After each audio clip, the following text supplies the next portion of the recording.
would like to see that we could possibly include in this year's budget. And the other thing is to really hear from you all if you guys got some concerns and issues, whether it's roads or drainage, potholes, that you may not be getting addressed. and then we will take the concern. We have these forms in the back with Ali, our staff, and you can simply fill this out. We just need your contact information so we can keep you guys in the loop. So you're not just calling and leaving a message and waiting for a call back. Once you sign this and we formalize the request, it goes to the agency, whether it's a county agency or a state agency or a federal agency, and you will be included in all of the correspondence that goes.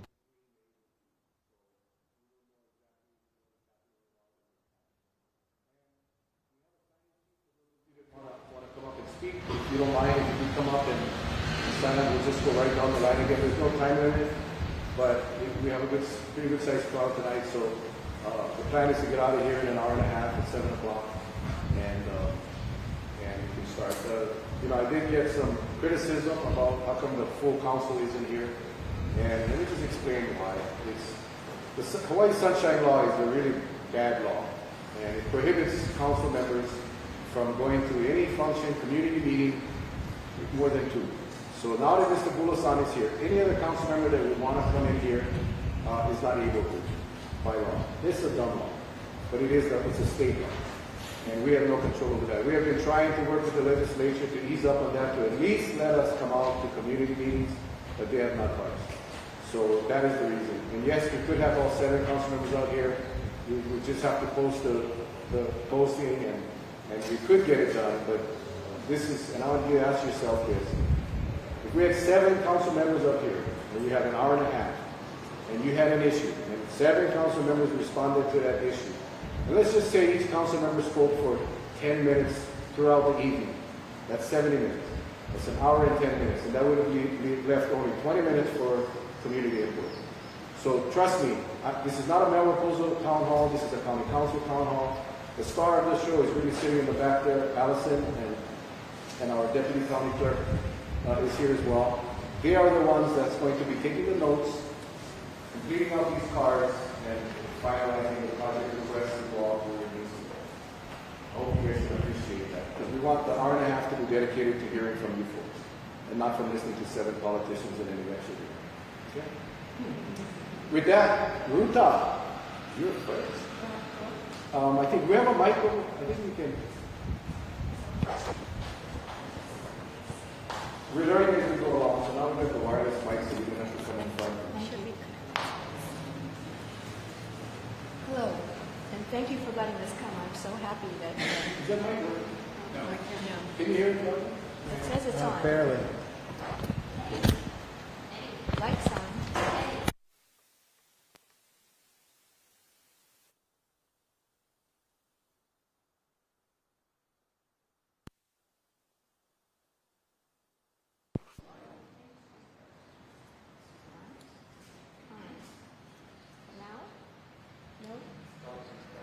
Directly into the top of it instead of on the side. Hello?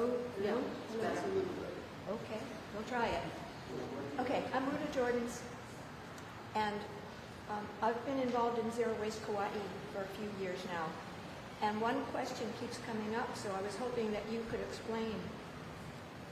I really don't understand when I go out and talk to people on the street about our solid waste issues. It seems like everybody is into, we should have curbside recycling. We should have a MRF. We should have composting. And I hear that it's been in the Integrated Solid Waste Management Plan since the first one. What happened? Where did it go? Why don't we have all this? Can you explain?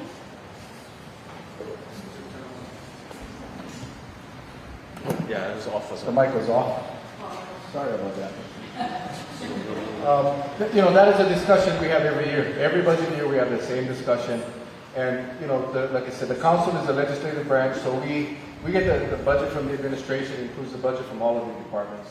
And curbside recycling has been an issue that is discussed every year. In fact, I think since I came back on the council last year, I think we've had 3 updates at the county council level from solid waste.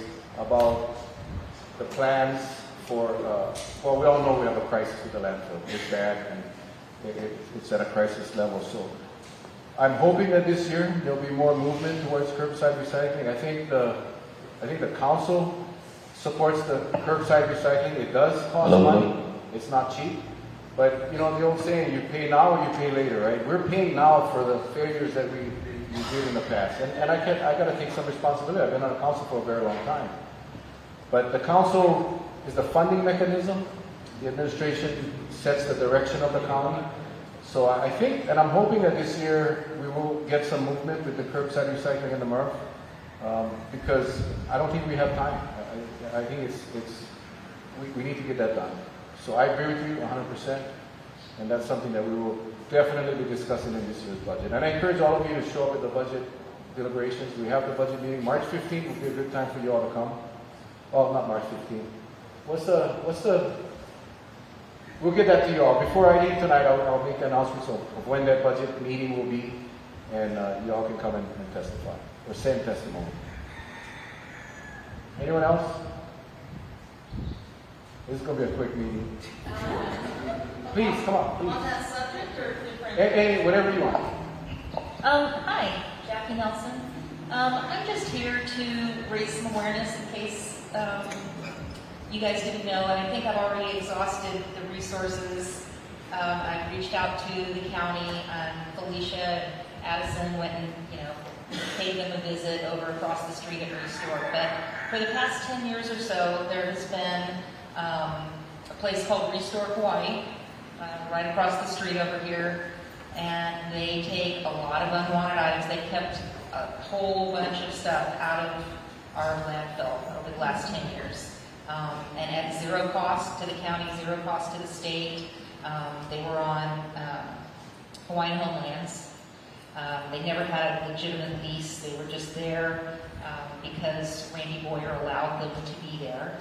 And now he wants to take it for his business, which is fine. Like, Restore is grateful for those 10 years. But a bunch of people went there every day and dropped off usable items. And then a bunch more people came around right behind them and bought those items for like $2. So it was really a win-win. And there was only one guy working there, John Burgo, who showed up every day, didn't take vacations. He drives a beater truck. He lives in a crappy Ohana unit with his cat, and really didn't better himself at all, but he loved what he did. He also had a big bin of clean clothes. A lot of the East Side homeless population knew they could show up there every day, change their clothes, get a little free mental health counseling from John, someone to talk to, someone to be nice to them. And yesterday was their last day. And there's no place for them to go. I know the county doesn't have land. I've reached out to Ron Kochi and Luke Epslin to see if there's any state, like there's a lot somewhere that the state would let him be on. He's not the kind of guy, John Burgo, who can start a 501c3 and apply for grants and do it big like, say, the Restore on the West Side does. That's Habitat for Humanity. They have people to do that. He's a one-man show. But he will show up and he will do a lot of good. So if anyone has a vacant lot somewhere here on the east side that they would want to let him continue to have Restore on, or if you maybe don't mind reaching out to your state reps like I have to try to resurrect Restore, or even reaching out to Hawaiian Homelands, because that's where Restore has been for the last 10 years, to see if they have anything. I just think we're going to see a lot of illegal dumping on the east side, and I think we're going to notice the impact pretty soon of Restore not being here. Yeah, thank you. We have received a lot of emails from supporters of Restore at the County Council, and I think DHL might be the best opportunity, and we'll definitely pass that information on. We were in Lihui, and I think someone came up with a very brilliant idea where the county should host like we do for Sunshine Markets, and do it possibly at the stadium. We could do it at Brian J. Baptiste Field here, or Medina, and allow people to come and basically just bring their stuff and sell it like people sell their fruits and vegetables, and possibly divert stuff there from going to the landfill. So thank you very much for that. And Hawaii, again, we're live on Hawaii, so hopefully somebody's watching, and hopefully Senator Kochi and Representative Luke Evslin, D. Morikawa, and maybe Nakamura is watching. You know, the state does have lands, we don't, unfortunately, but we'll definitely follow up on that. Thank you. Anyone else? The mic will come to you.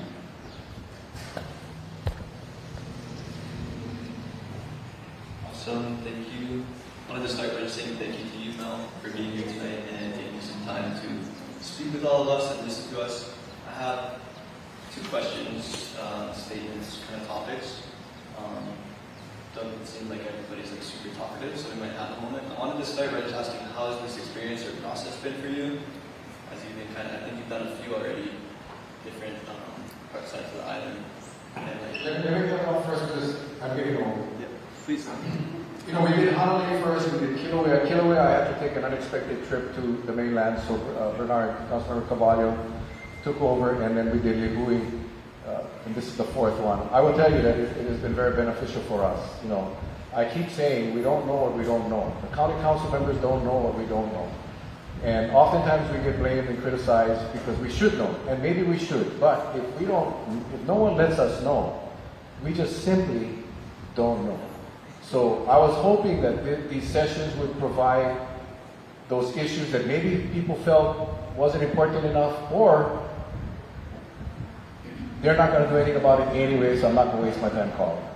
So this platform, this whole format is where you all get to tell us what the issue is, and you will be able to track the issue so it doesn't get forgotten. And it's an extra burden for us on the county council, especially not for us, but for our staff.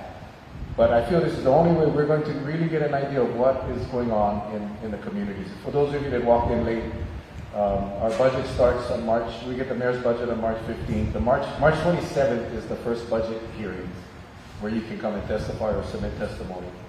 But if there are issues or things that you want to see in your communities that are not on the books right now, this is an opportunity to share it with us so we can have that discussion and possibly add it into the budgets. I hope that answered the question. It does. Is there anything that's been emerging from these meetings that kind of stands out to you? Like you're like, oh, that's actually doable. Any of these issues in particular, like any kind of light bulbs going off? Or I think there's been a few. I think I talked about the reuse sunshine market at the stadium. That is brilliant. You know, I'm just thinking, how come I didn't think about that? But you know, that's just one of many examples. And I think just the issues, the roads is another one. So every year that the roads division comes out with a road resurfacing list that has the roads that they prioritize at what needs to be done. But if you live on a road that is in need of repair, now I'm not going to guarantee anyone that we will get it done, but we will definitely take a look and see if it belongs on the priority list. We have two budgets that we operate with, our operating budget, which is where the road resurfacing program is in typically, but we also have a capital improvement project that also includes road projects in there. So if you have a specific road, like I was driving here, I live up in the Wailo house lots, and I was coming down the road and I almost put my phone camera on and just leave it on the dash because it's bad. And the thing would be just vibrating the whole way. But is that road more of a priority than some of the other major roads that the county maintains? Probably not. And I just got to be patient. So the old myth of all the politicians' roads are nice and paving is simply not true. I can tell you that. But yeah, I think roads are another big issue. Cesspool conversion is another big issue. A lot of issues facing this county. And it's unfortunate that all of these issues cost a lot of money. yeah, and I could ask more questions. I'm not going to hog this microphone, so just to transfer to the other topic. While we're talking trash, I'm just going to talk a little bit more about trash. Solid waste management. I want to appreciate Jackie Nelson for bringing that up about Restore and all the work that you do in the community. Thank you to Bruda, all the work that you do through Zero Waste Kauaʻi. I've been living in the Ahupua'a of Wailua for somewhere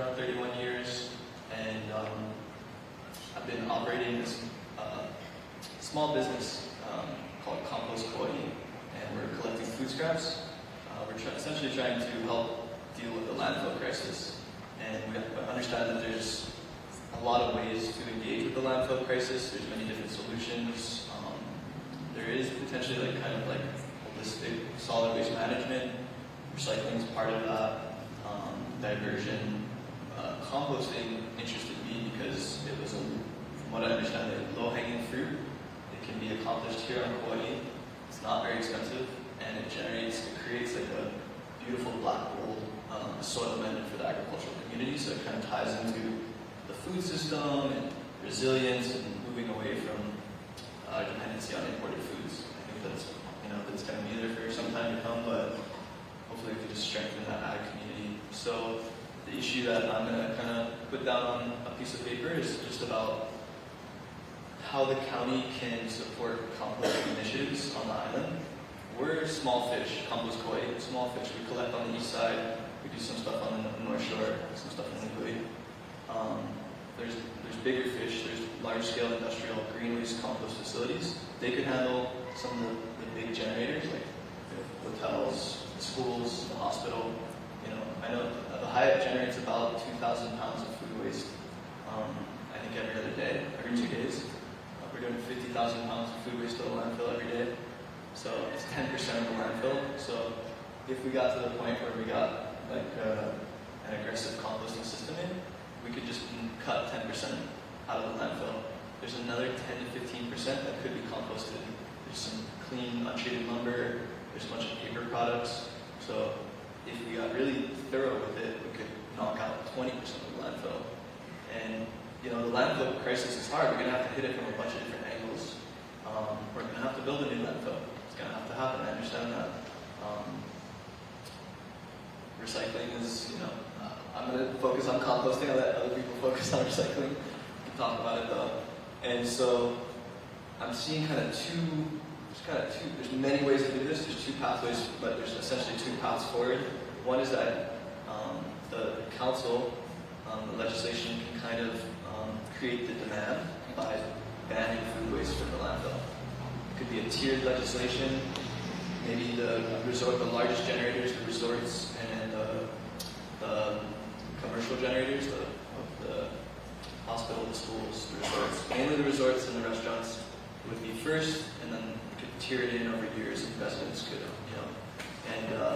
could do. There's a lot of ways that could look. So either the legislation creates the demand, and there could be a compost working group. There could be industry players from the large-scale green waste composters, maybe consultants such as Rebecca Majors just walked into the room. She knows a lot of stuff about compost. And there could be a working group that could identify the infrastructure needs. So the one way is legislation creates the demand for composting, or private sector steps up and just starts providing the services, and the council can jump on board when it seems realistic. I understand there's a lot of things we have to figure out, like how are we going to collect everybody's food waste? Where does it go? How does it get processed? We can figure that out. It's actually, we don't have to recreate the wheel. There's states all over the country, all over the mainland that are doing this, and we could just develop models that would work for Kauaʻi. So. Thank you. Again, Abby in the back has please go fill out the form. And one of the things I really appreciate about this administration is that they are always so receptive and responsive to meeting with members of the community and the council to discuss projects like this. I'm no composting expert, I'm no recycling expert, I'm no landfill expert, and I don't think any other council members are. But we act as the facilitators between the information and the administration, and I'd be more than happy to set that up. Allison has been really open to meeting with various different groups. We've met over the last year. We've met on numerous occasions with ideas, and I think the legislation component, yes, that lies right in the hands of the county council. So I'd love to have the county attorney there too, just to make sure that we are doing it legally. But that would definitely create the demand, and would also be an economic driver as well. So yeah, just get the information, and our staff will get to you. We'll set up that meeting as soon as we can. Anyone else? Please.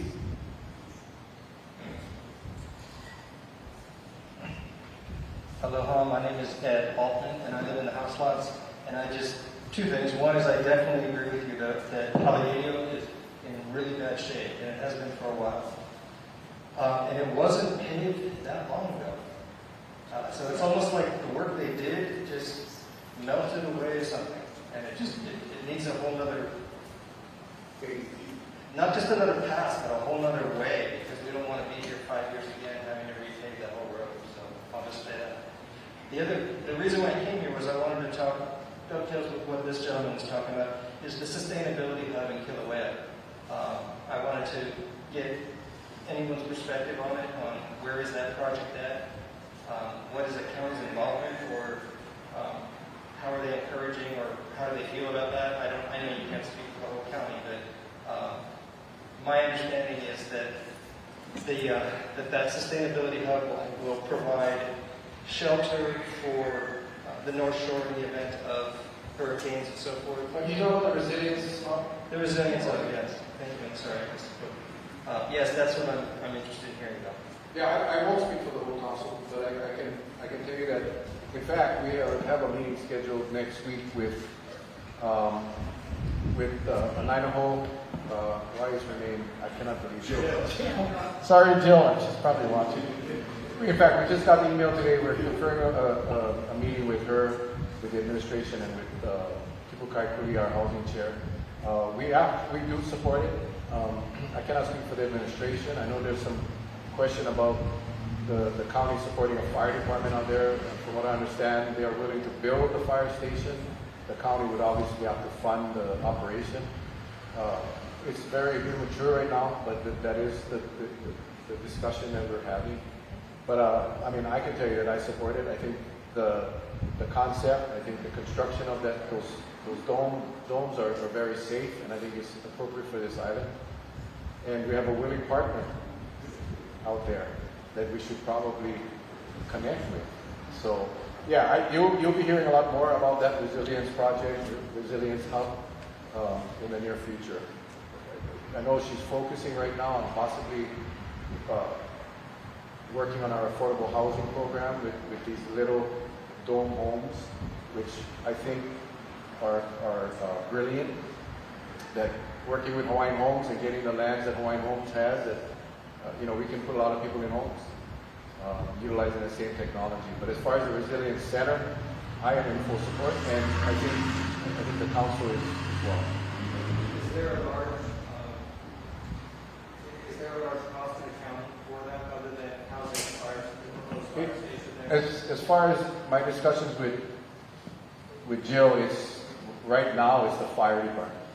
That would obviously come out. But the North Shore, we got the one fire station in Princeville.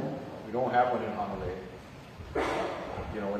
When there's rain, we got to deploy the assets down across the river. So I think it's well worth the discussion. I'm not sure how logistically it would plan out, but I think if we can get the infrastructure put in at no cost to the county, then I think it's something that we got to really take a look at. The reason I ask is I'm an insurance agent, and so there's whole swaths of this island in the North Shore that have very difficult time getting insurance, whether they're business owners or individual homeowners. And having a fire station here in Kilauea would reduce insurance for a large percentage of the population, 10% or more. That's a pretty big. Yeah, and Kilauea is a growing community. Yeah, it is a growing community. So, absolutely. yeah. Thank you. You're welcome. Where's the mic? Right up here. Yeah, right there.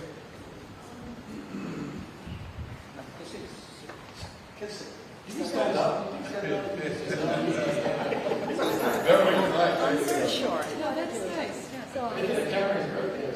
oh, You're live on the video. oh boy, I don't want to be on it really. Hello everyone, and hi Mel. Hold it up to your mouth. Oh, Hello everyone, and hi Mel. Well, I'm here this evening because Can you put the mic up to Sam? I read today that the Kauaʻi Teachers Association, State of Kauaʻi Teachers Association, has joined the National Education Association in calling for a ceasefire in the Israeli-Palestine conflict. Now, everyone here so far, I've only sat down here about 8 minutes. You've been talking about local things.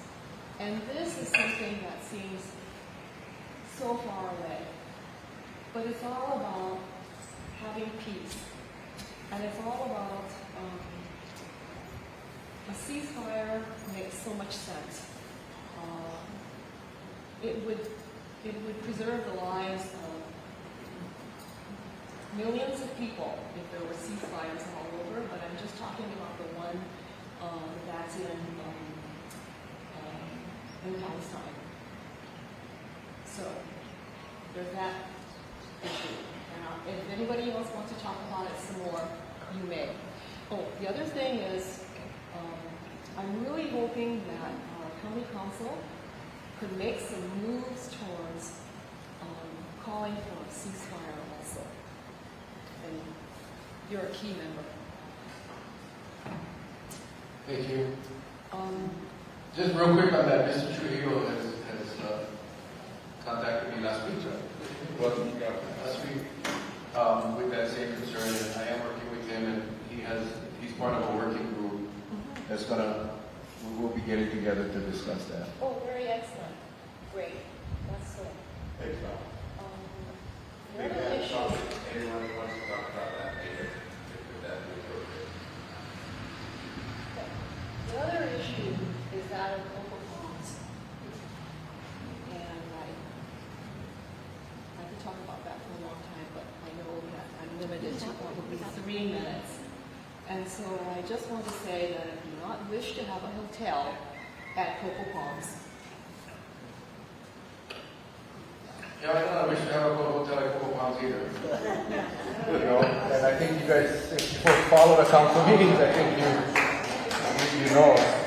But, you know, I think there are limitations as council members as far as what we can and cannot do.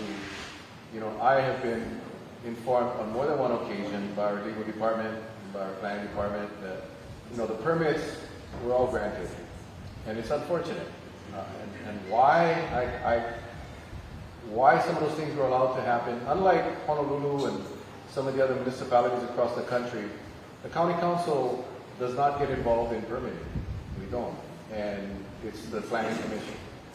And there is a very strict provision in the charter of our county that prohibits council members from interfering with the day-to-day operations of the administration, including the commission. So I know we get tagged all the time. I read all the Facebook posts, you stupid council, blah, blah, blah. If I had my way, you know, it wouldn't be going, but I don't have my way. And I did float the idea of eminent domain when they were up at one time. And that is something that's, you know, the county administration is not supportive of that. I spoke with OHA. I was hoping that OHA would be able to. OHA has not disregarded that, but they're not. It's not a priority on their Office of Hawaiian Affairs. I'm sorry. And so right now it's a matter of all we can hope for those of you that don't support the resort is that they don't meet the conditions of the permit. And I am tracking that permit along with many others and many legal advisors that are not county legal advisors, but are advisors, my advisors that help me out in the community, that once a trigger is met, that the condition has not been fulfilled, then I can guarantee you that we will move forward with a resolution urging the commission to revoke the permits. But that can only happen when there is a non-compliance issue with one of the 27 or 26 conditions of the permit. Some of those conditions, like I said, I disagree. I don't think they should have been granted, but they were. And that genie has come out of the bottle, you cannot put it back legally. So I can tell you that we are watching that very carefully. But I'm not happy. And for those of you that live on the house lots, I don't know how many of you know, but you know where the egress of that hotel will be? On Apana Road. And our county planning commission, years ago, agreed that, so off of Kuomo Road will be the ingress. Yeah, imagine that. The egress will be off of Apana Road, which is a one-lane road that is not sufficient to carry that traffic coming out onto Haleʻiliʻo. I don't know what time you leave in the morning, or if you get on this morning and yesterday morning. Thinking about the state on the hill. Yeah. I was gonna go with the, So, the county agreed that the developer was to pay the county, I guess, $100,000 in lieu of improving that egress road. So now the county has to build the egress road coming out of Coco Palms onto Apana Road with a turning lane onto Haleʻiliʻo, which is probably going to cost us millions. We did not win on that deal.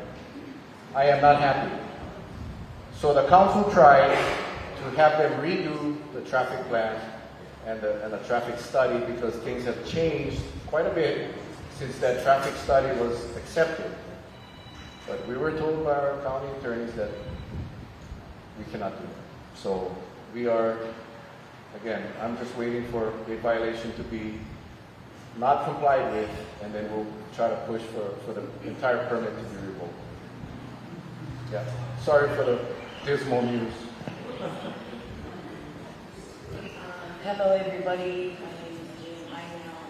You know how I feel about Coco Palms, right? But I feel that this is the perfect time that I can talk about my feelings about that place.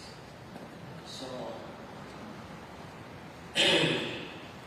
I don't get why this developer get to come over here after pulling all its shenanigans with switching names and switching LLCs and doing all this.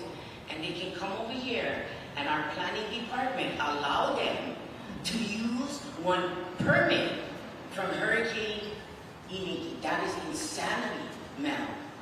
If we was to try to build one house now in the community, we gotta go through all the trouble, all the permitting process. We gotta go through as if, bro, I don't even get that, okay? Like, if I was to buy land right now, and like build and help the community with affordable housing, they're gonna give me shenanigans for years because this and that and floods and sewer and this and that. But then this media can come in, desecrate the bones, take away that sacred place from being what it is, and then get to use old permits. That is so pilau, Mel, and that is so pilau. And I am here tonight to let you guys know it's not a coincidence that Auntie brought up Coco Palms, because it's not going to happen on my watch. And that guy, Mr. Day, I'm waiting for him to come see me. I gave him my number. I told him, come talk to me. We can move forward, but it's not going to be like that. I will have to do what I gotta do to make sure that that ingress and outgress doesn't happen.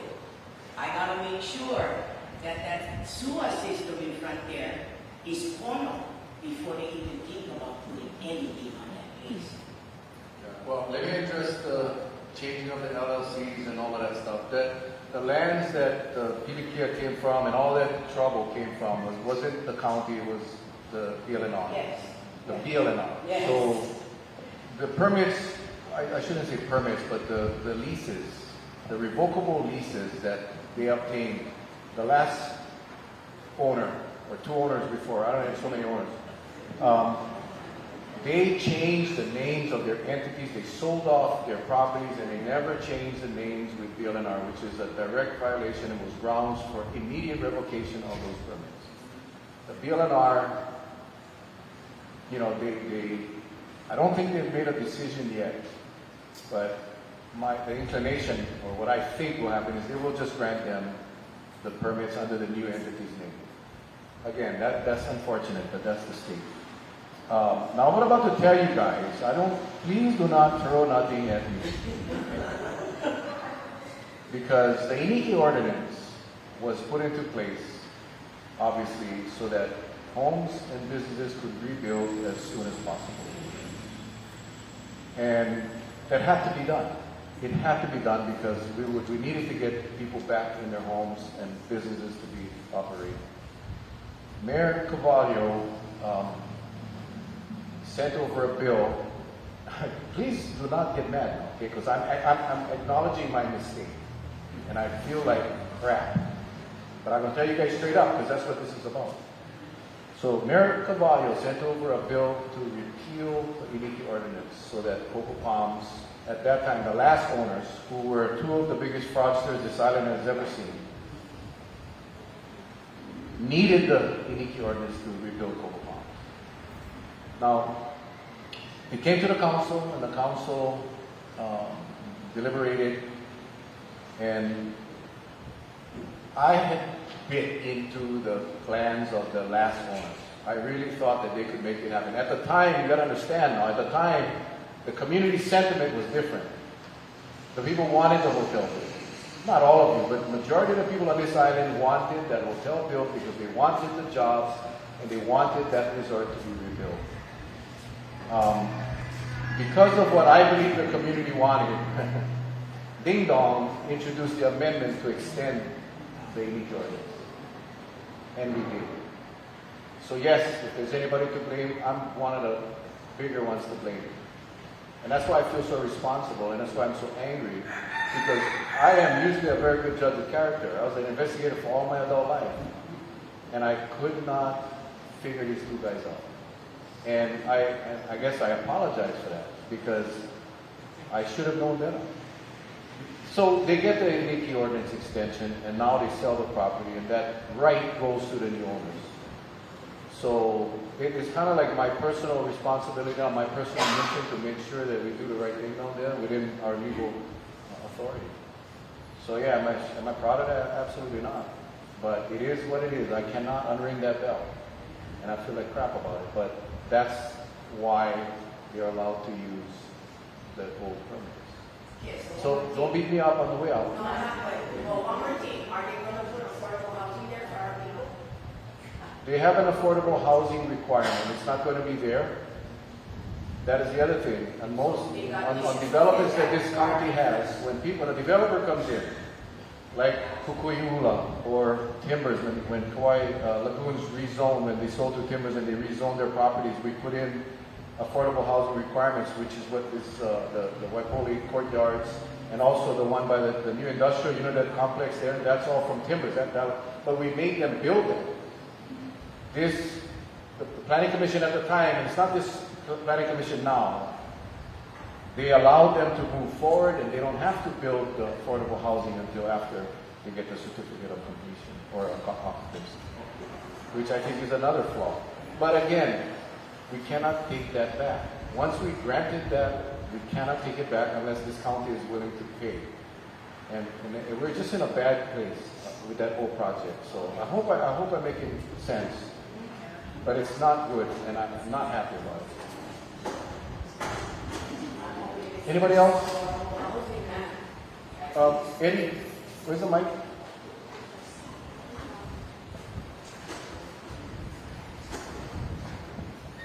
Thank you. My name is Judith White, and my question relates to the current law about concealed carry of firearms, which is the law here, as it is the law across the country. Specifically, two parts. My first part of the question is, does the council, is this ever a discussion? Has it been a discussion? What is the council's position on the law and the way the permitting is done here? I know it follows a state guideline. And the second part of it is, I know that there is a state law that was recently enacted that designates sensitive places, and those are the places in any community or island where concealed carry firearms are not allowed to be carried. But I don't think that it's very clear to most of us. It's not clear to me where those places are.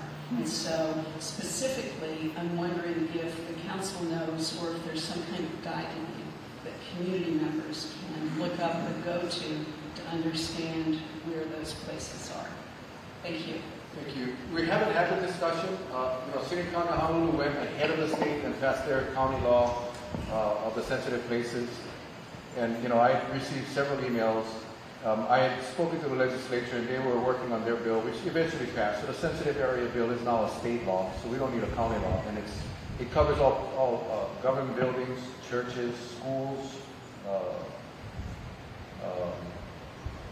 basically public places. So it's not like there's no real place you can carry a gun, even if you have your concealed carry permit. If you want, I don't have the statute in front of me, but if you sign on that card in the back, and then I definitely provide that for you. I think it's HRS 134 something. I don't know, but yeah. I mean, we never had a discussion on the council because the state was already working on it. It's very strict. They revamped the whole concealed carry law, and which came into effect on February 1st, I believe, where now all of the instructors, there's all new requirements for all of the people that are certifying people for their guns. Now everyone has to go through a course. It's much more strict than it was on February 29th or January 30th. So related to that, do you believe or do you know that most businesses here understand that law?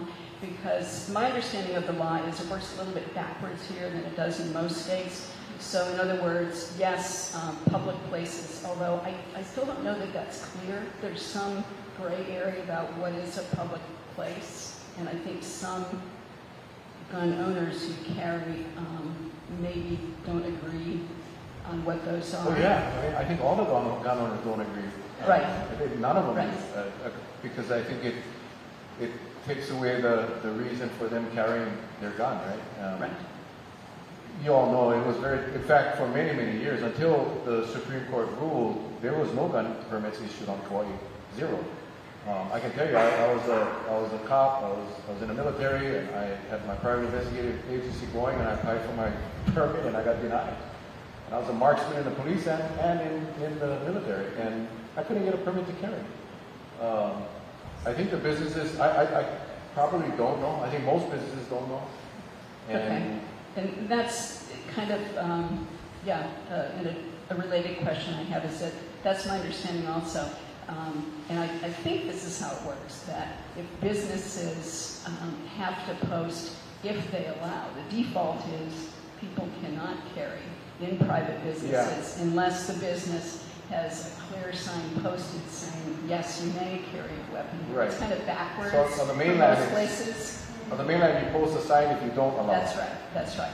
But so that, I mean, how are businesses here on Kauaʻi going to know that? And secondly, how's that? And is it being enforced if people are carrying where they're not allowed to? Well, it's kind of weird because it's a concealed gun, so no one will know you're carrying it or not unless something happens or someone has a metal detector in their business. So if something happens, then it'll be like a reactive type of enforcement, right? That's once something happens. Or if someone accidentally, the shirt comes up and you see a gun and someone calls the police. But there's no active enforcement on that until something happens. But what I will do, and that's the wonderful thing about having staff. You see Ali, she's like, what is he going to say next? What is he going to have me do? You won't have to fill out a card, but what I'll do is I'll get in touch with the police chief and I agree with you that the police department should be the one to put out the informational campaign to the public. Right. Thank you. Appreciate it. Thank you. I need to learn too. Hey, Eddie, nobody from outside, yeah? They gotta come inside. Aloha, my name is Leilani Spencer. I have a couple little things. One, speaking of police, is anything happening about moving the police station? There was some discussion about that a while ago, and did that topic die? No, it did not die. Okay, what's the status on that topic? We just had a discussion at our capital improvement project meeting last week, and it's obviously it's a state project. It's the hospital project, right? You talking about one on Well, they were talking at one point about moving it to here. Here? Yeah, right? Yeah. So the police department, the substation right now is at the Armory by the Brian Baptiste. Right. Okay, so the new police station will be up by Mahilona. So when they did the master plan, they put the Mahilona or the police substation right in the front by the old manager's house, and the community said, "Hell no." So they moved it now to further inside of the complex. The reality is they're still in the planning stages. That was one of the discussions because we have a lot of money tied up in the CIP budget for that project. And that project is not going to move anytime soon because it's still in the planning stages. And until that planning is done, it's going to be years. I'm a realist, so I hate to sound this way, but I'm just telling you guys the truth, that it's going to be a while. But they are at the Army now. I fully support the station being moved up because I think they need a true substation with detention cells, but that's a ways away. Okay. And then on the recycling topic, whatever became of the glass to gravel? Because that would take a lot of stuff out of the landfill as well. I can only tell you what one of the paving contractors told me, that the glass mixed in with the asphalt created a sheen on the top that created an issue for drivers. So they're not using that anymore.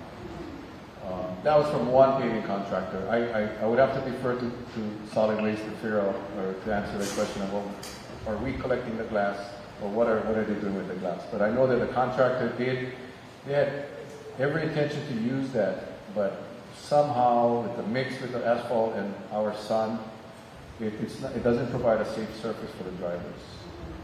Okay. Well, I was thinking But we about can follow up. putting that on, not asphalt. It's been used in parking lots on top of gravel and whatnot, and it seems like a good use. But Okay. That one we can follow up. That one, if you don't mind, yeah, no seeing out, worries. I'll do I that. definitely will want to pursue that. And then quickly about roads, just the update on Kumo'o and Olohana, the little bridge that's really narrow now. Just what's happening there. Is that staying like that, one lane bridge like that forever, or is it what's up on that one? What planning and design? I think it's in the planning and design stage. It was quite flabbergasting at the hearing that we had last week when we went through each capital improvement project to find out how much we spend on planning and design. I honestly, all the years I've been in this county council, I just don't remember it being that high. It's very, very, very expensive. But it is on the project list. I mean, that's all I can tell you. To get a better update on the chronology, we'd have to refer that to the Public Works. But we can do that for you. He's coming with the clipboard for you. Yeah, don't be ashamed to put. There's no issue that's too minor. Honestly, if you have a concern like that one, and we'll get the answers to you quickly. Real quick on that topic. I have just a question. Do you know much about the process? Like, somebody inspected the bridge, said that it was not safe. Yeah. I'm sure it was like a pig and they did something.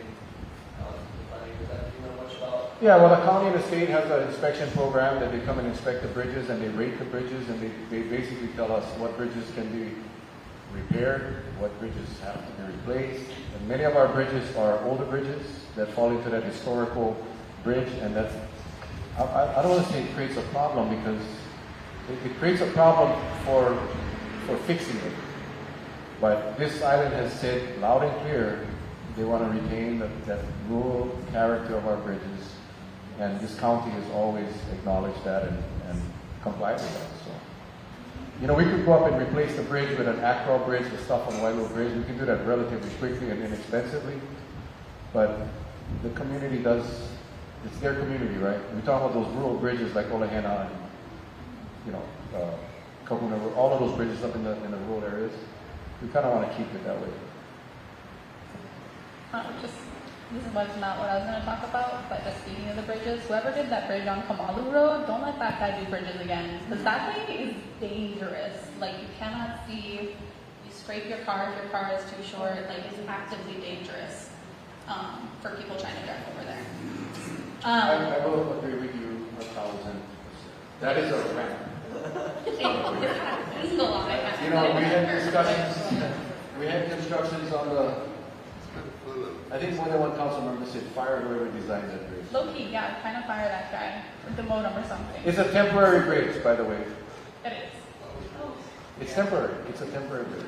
It was a temporary repair, I never knew that. but you know, temporary could mean. Fire. That was to sidestep the planning and design piece of it, so that it could go quickly, is what I understand. Well, we had to get it up because that bridge was in bad shape. Right. So I'm not faulting the temporary status, Car crash. but I think the design was bad. But that's not what I wanted to talk about. I'm actually here for the same reason as a couple other people, which is the genocide over in Gaza and in Palestine. There's 30,000 people dead, 2/3 of them are kids, and we really need a permanent ceasefire. And I think it ties into a lot of the issues that we experience here. Like you can see them reflected in Gaza too. First off, we send $13 million of our Kauaʻi taxpayer dollars over to Israel every year, and this is the kind of stuff they're using it for. Like we need it for our bridges, we need it for our compost, we need it for all the stuff we need, you know. It also, you know, like land grabs, things like cocoa palms, outside developers, they're doing the same thing over there, and the same thing Lahaina is experiencing, like big disaster, land grab guys coming in, trying to take over, like all that is happening over there too. They're targeting agriculture. We also really need support in our agriculture.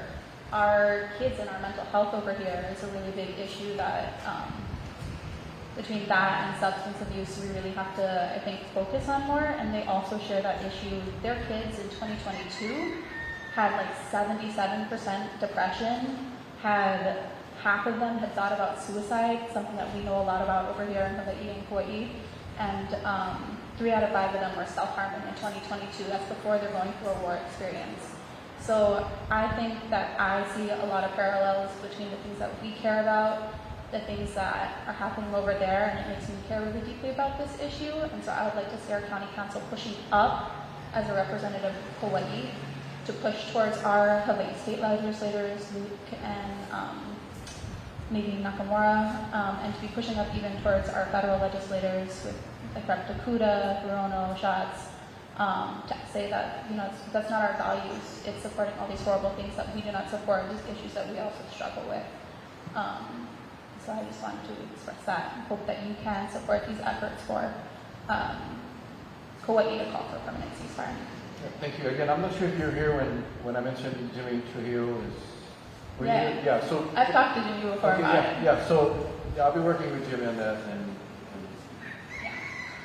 Actually, can I just show of hands of folks in the room that would, if you will, support a county resolution for a ceasefire, a permanent ceasefire? Thanks. And again, if you want to talk about it after this meeting, be glad to talk shortly with you. Thanks, Lana. I will if you add Russia and Ukraine. Well, we can talk about that after this meeting. We'd be glad to engage. Can I add one more thing to that topic as well? And my name is Bonnie Kukulak, and this is my first time at a county council meeting, and I'm going to come. I like this. I like this. The informality is so much better. Yeah, I love it. And this is where we're going to affect change for our community. But it actually, this issue does directly affect us on this island. We have military things on this island that could become a target and could endanger us as a community if this situation gets even more out of hand and more countries get involved. Kauaʻi and the whole state of Hawaii could be a target. And also, if it gets out of control even more, it will affect what shipping comes into our island. We're very dependent on boats that come here. So whatever's going to happen in our whole world is going to affect us a lot more than, say, maybe the mainland, just on shipping alone. And then also just Gaza is also it's a seaside community as well. It's very connected to their ocean. Like, we love our ocean here so much. And I do feel like there's a lot of parallels, and that if we call for that at a county level, it represents who we are here on Kauaʻi. So thank you. Thank you.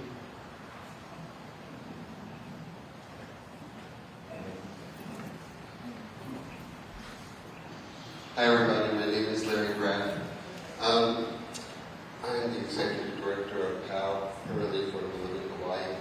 I just want to let all of you know that we're going to be investing probably close to over $1 million in the building that we bought to improve and deepen the affordable housing in Hoku.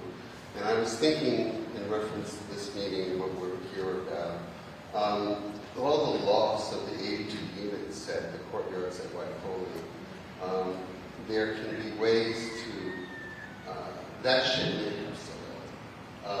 And if it has, I would encourage the council to find ways to replace that housing, particularly in Kapaʻa, because here we have 5,000 service jobs in just a really small area, and these businesses need our support and the support of council. And we're very creative in our company. We have ways to do that, and we're always open to talking about it. But any way we can, as a community, because it's us thing, come together with council to support that. That's what I want to say. Thank you. Thank you. Thank you for your work. Bella's done a great job. And wherever we can partner, I mean, you know, I love to broker the deal between the private sector, the nonprofit sector, and the county. I'd love to be the guy to put the right people in the same room. I just got to know who they are, and we'll get the people together, and then whatever we can do to help. Housing is going to be an issue. That's a big bear. That's tough, and it's tough. And you guys heard about the fire out there in Eliele. You know, you take a couple of steps forward and then you take 5 steps backwards, because some knucklehead decided to go set it on fire. $20 million over. The bigger problem is, you know, people were going to be sent out applications in a couple of months, and we'd have had those units all full, and now it's just a mess. You know, it's a mess. Anyone else? No, I got a mic and I got a list as well. On the issue of housing, I've learned from working with Leilani and Larry up at KKCR on Monday.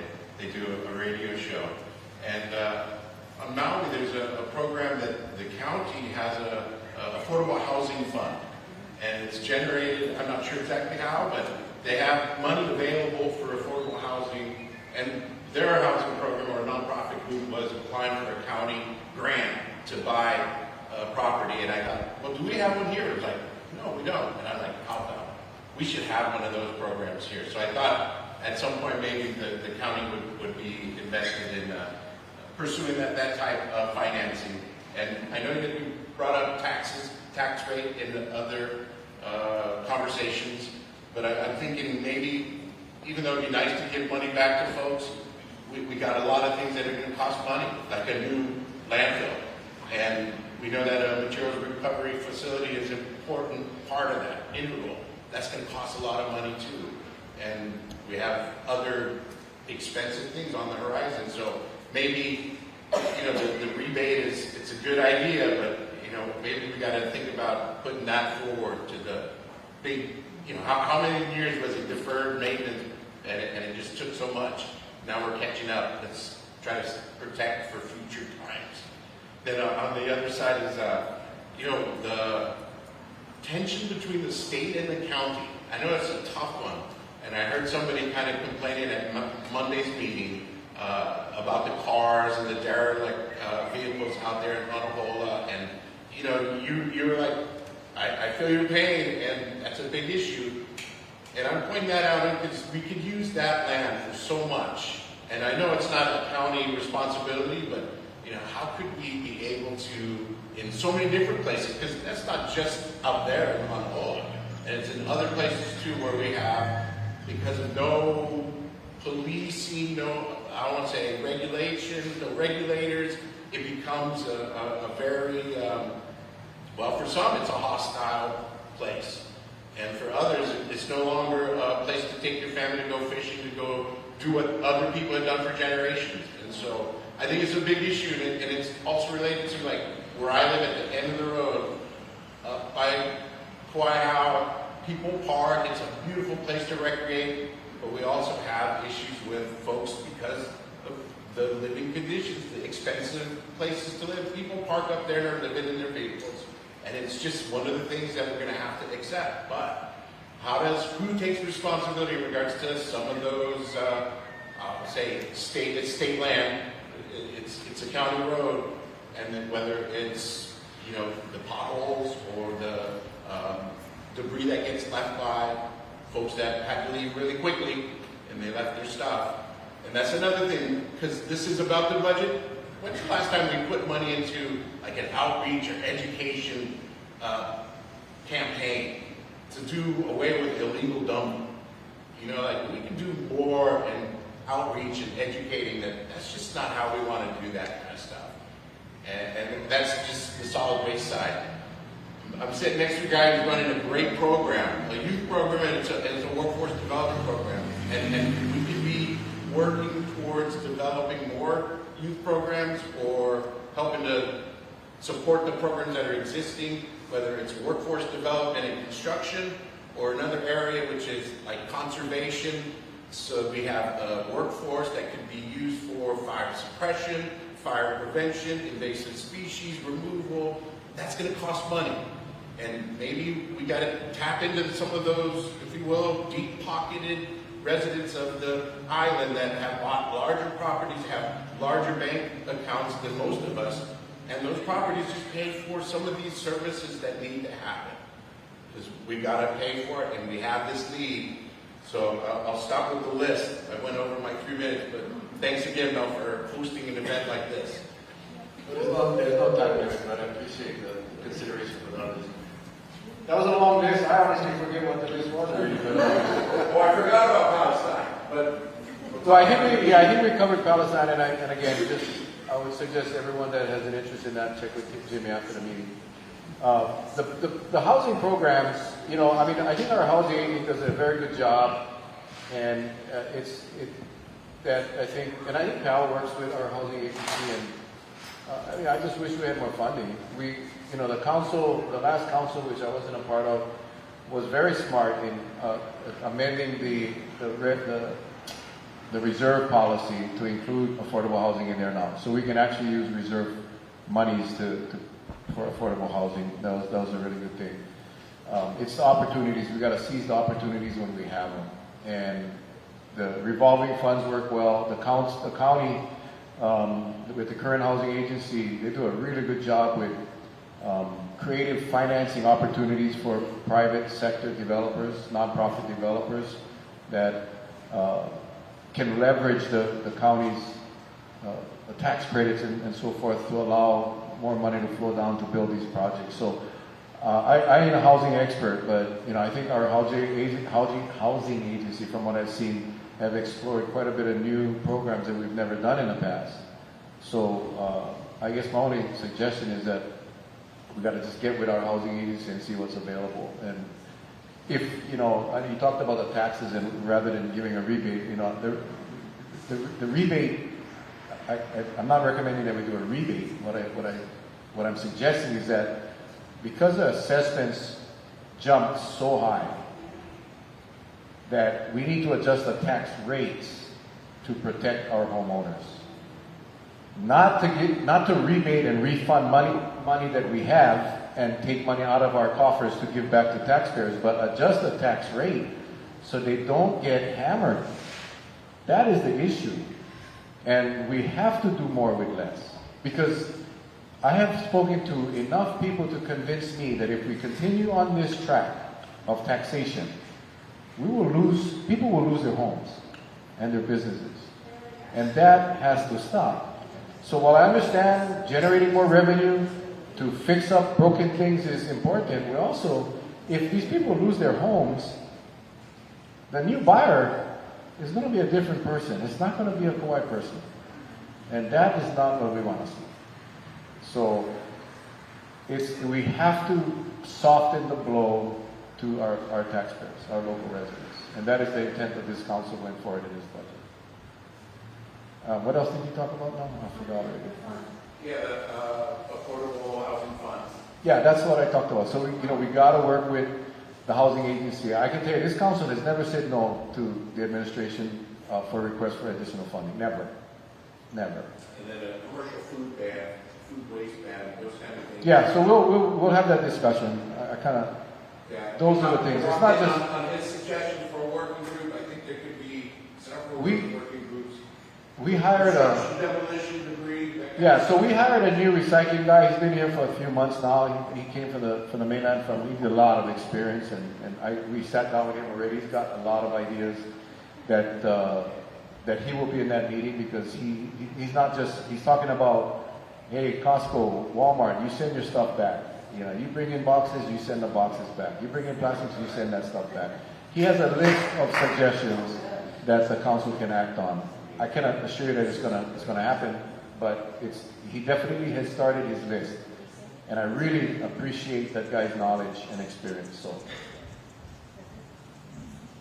hang on, we got one here and then here. So, be nice. Mel, thank you for the good job you're doing at the council. I'm a guy that's out in the weeds all the time, so one of the things Mel's talked about is how to more efficiently manage the money that we have. And so if we have $2 or $3 or $500 million sitting in the CIP budget that's never going to get spent, that means we got to raise $300 to $500 million in taxes because we need to spend that money. Okay? And so we don't need to spend the money. The money needs to come out of CIP back into the budget, which is what Mel is working on.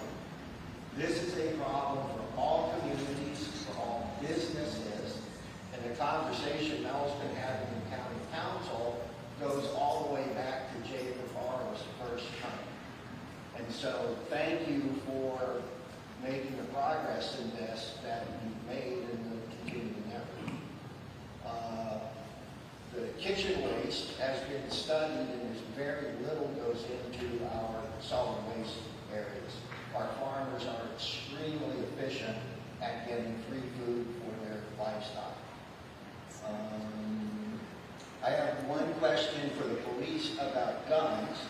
There was recently a news story from Maui in which a man drew a sidearm, chased a car down the street, apparently threatened to shoot the driver, who he thought was a car thief.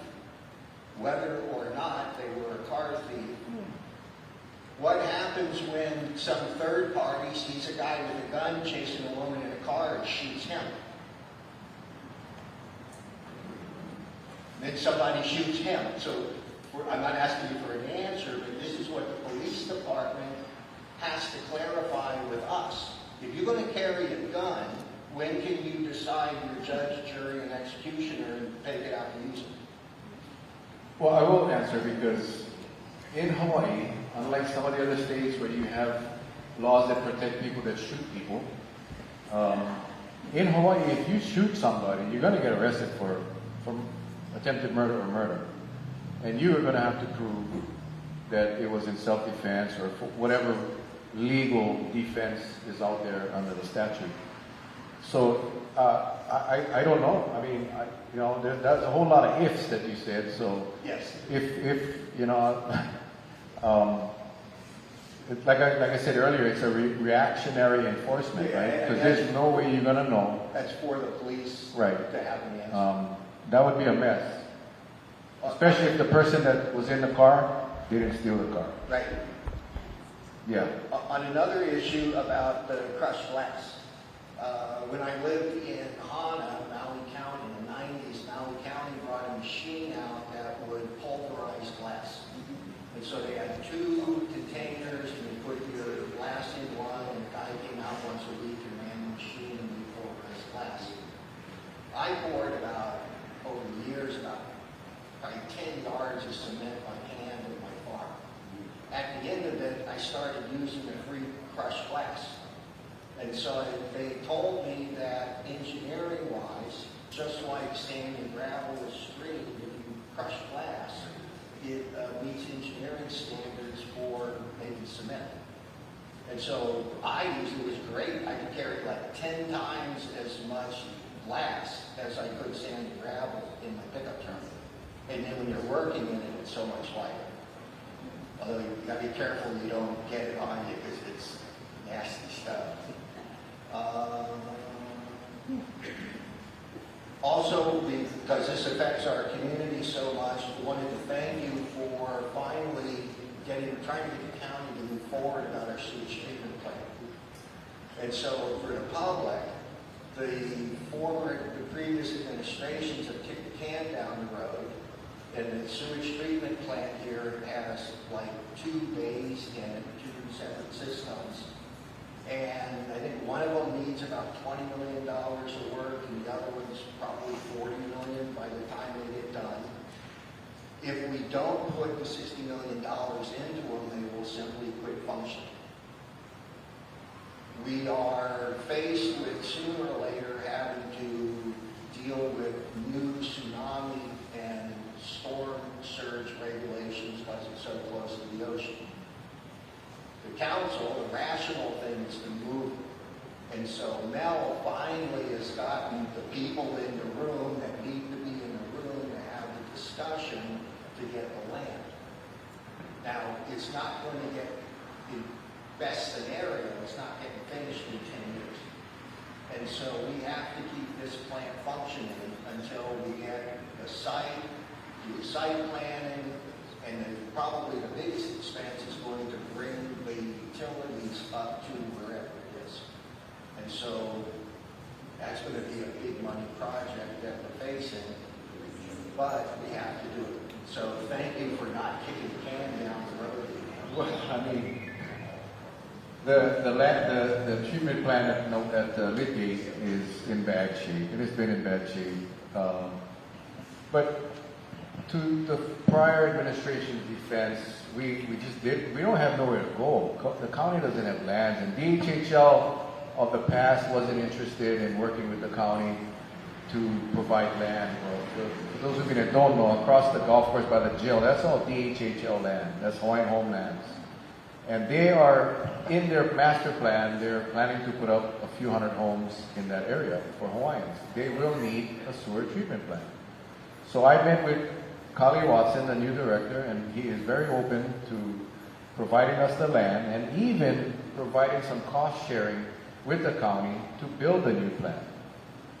The administration isn't too keen on that. They want to fix this one, and so anyway, we're going to have the county wastewater division and Hawaiian Homelands director in our council chambers this coming Wednesday, so we can have the discussion in the public to find out who's telling who what, because I get different stories from both sides. And that's a special meeting? No, it's our committee meeting. It's our committee meeting in the Public Works Committee. Hawaiian Homes will be there, our county administration will be there, and we're going to finalize this once and for all. Not finalize the deal, but find out exactly what you guys are willing to give us and what do we need. Because I'm tired of this. When you talk to Hawaiian Homes, they say, absolutely, Mel, and then you talk to the administration, well, that's not what they told us. Well, guess what? We get them in the same room. And that's going to happen on Wednesday. So I'm looking forward to my goal is to have the county and the Hawaiian Homelands come to an agreement so we can at least start the process to move that plant across the highway. The county could immediately use that plant to start sewerizing the homes that are facing mandatory cesspool conversions in the house lots area, the homesteads area, parts of Kapaʻa, even in Lihui, that are on cesspool. Because what I don't want to see is people paying $40,000, $50,000, $60,000, $70,000 to go to a septic system, only to be told in 5 years, oh, now you got to hook up to the sewer and pay another several $1,000s. So we need to have a better plan on how we're going to sewererize this island and making sure that we take advantage of these opportunities. As we talked about the private-public partnerships, even though DHHL is a government entity, it's somewhat autonomous, semi-autonomous, and they're willing to participate. So we got to work with them, because if not, what the hell are we going to do? We're gonna just keep dumping millions and millions of dollars in a system that we gotta build parts for because it's so old. At some point, you gotta fish or cut bait, and we're at that point now. Those decisions gotta be made. And we have an opportunity, so when's it gonna be? I can't wait, honestly. I mean, we're talking about sewers. Anyone else? Go ahead, who's next? Thank you. Yeah, this isn't on that topic, but it's a great topic. There's people that dump their cesspools into Kalama Stream where I live. We busted them with hoses coming from their cesspool with a pump coming down to Kalama Stream. I hope you reported that to someone. Oh yes, yes. And I need you to fill out that card. And I asked the health department, are you going to put up a sign so the kids don't come fish? You know, they like fish down there, play, catch whatever. Yeah, please. And they wouldn't, so I put a sign up. And I guess they were shamed and came back and put a sign up. And then there was another time a pickup truck came around the corner on the Christmas holiday, and the guy all messed up, and he flipped the pickup truck into the stream upside down, and we smelled petroleum for weeks. And I called the EPA, whatever the equivalent is here, and I said, is there a hazmat, you know? And they said, no, we have no hazmat teams here, only Oahu. And so here we had petroleum and endangered species there, nene, Hawaiian hens, tilapia, wai, and you know they've pretty much disappeared, and a lot of turtles, you know, the water turtles. It's just disgusting.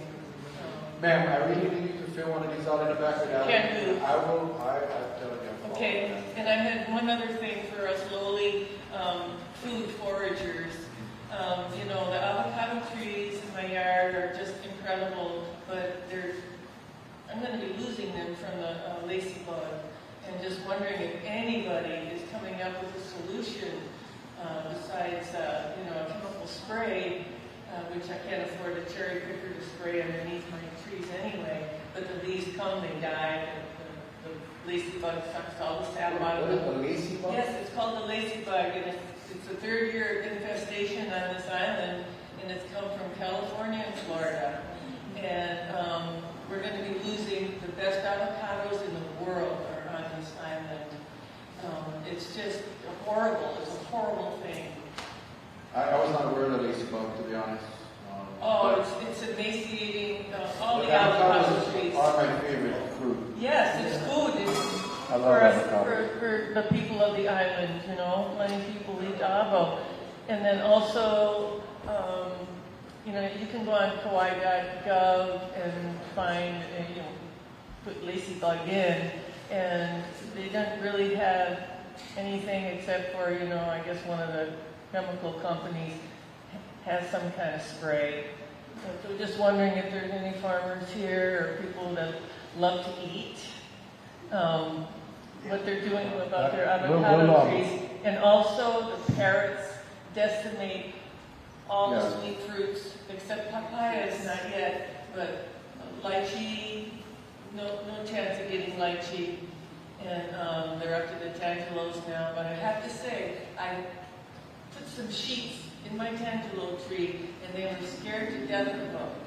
And so there's a tip, you know, right now they're afraid of something odd in the tree, so that they didn't feed on the tree after I did that. But the lacy bug is just breaking my heart. Everybody's avocado tree has it. Okay, I was not aware of the lacy bug, but we'll definitely follow. But again, if you can please, because I really want to follow up on those. The stream. That is. We got about 5 minutes left. I mean, I can stay all night. Is there anyone else that hasn't spoken yet that want to say before we? Okay. It's just before jumping back. Go ahead. Please use the mic. Before jumping back on the avocado lace bug, I was wondering if he mentioned something about there being several $100 million in the CIP That's inaccessible? Did I misunderstand? The CIP projects are projects that money stay with the project, so those funds aren't available unless the council determines that, which is why we had the briefing last week, what projects are going and what aren't. Because as we go through budget, if these projects aren't going, then I will be proposing that we remove those funds and make them available for other things. Capital improvement projects? Yeah. And That's like your major projects, your wastewater projects, and bridge repairs, culvert repairs, and things of that sort. And the funds have already been allocated? Yes, they're as in a general fund, funds can be transferred to where it's needed, but in a CIP, it's stuck to the project.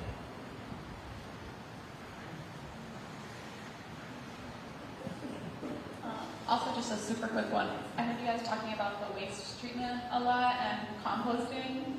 Great thing to do is to put the two of those together. I know that Oahu has tried that, where it's kind of a giggle, but like they're composting human solid waste and liquid waste.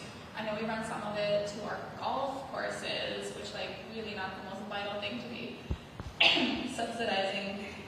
But I've heard that Maui has a project where they're actually successfully doing that. And I also was talking to some other people, I guess 10% of what's going into one of our landfills is solid waste that I think we're paying the dump to take in. So we own the dump. The county owns the dump. So we charge people to dump. Not the pump, you pay every month in your fee. Mm-hmm. But on the commercial people, when they come in dump waste, we charge them per ton. Yeah. Tipping fee. But we own the dump. The county owns it. That's good to know. We used to contract that out. Yeah, I so thought that was we paid a private company to operate the dump. Yeah. But that changed a few years ago. So now That's the good to county. know. But either way, like if you guys are talking about reworking all these systems, like we import fertilizer. I farm, so like we import fertilizer that is human waste. We pay to import that. Human waste? Human waste. Yeah, you can Where buy do it you sell at your Home stuff? Depot. Are we buying it at the store? Sure, you can buy it at Home Depot. Really? Yeah. No, the human waste? Yeah. No, I'm more interested in where your product's at. I'll make sure when I get to the store. No, I don't make it, but we should make it.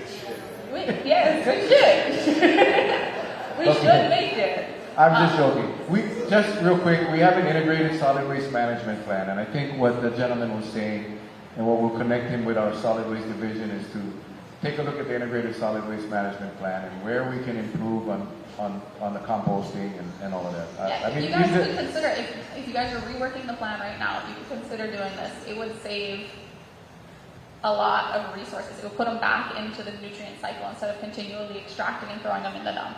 That's all I'm saying. You know, one of the silver linings of a crisis is you don't have many options. You know, you drive your car and the gas needle goes down, and I'll go tomorrow, and then you get the red light, ding, I gotta go today. I don't care if the gas is $7 a gallon, I gotta go pay $7 a gallon. And that's kind of the situation we're in with solid waste.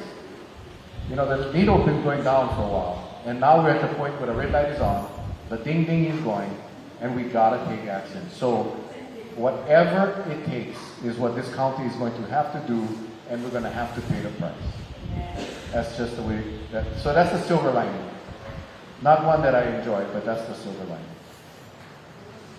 Was there anyone else? Necessity is the mother of invention. Thank you. Thank you, Ben Franklin.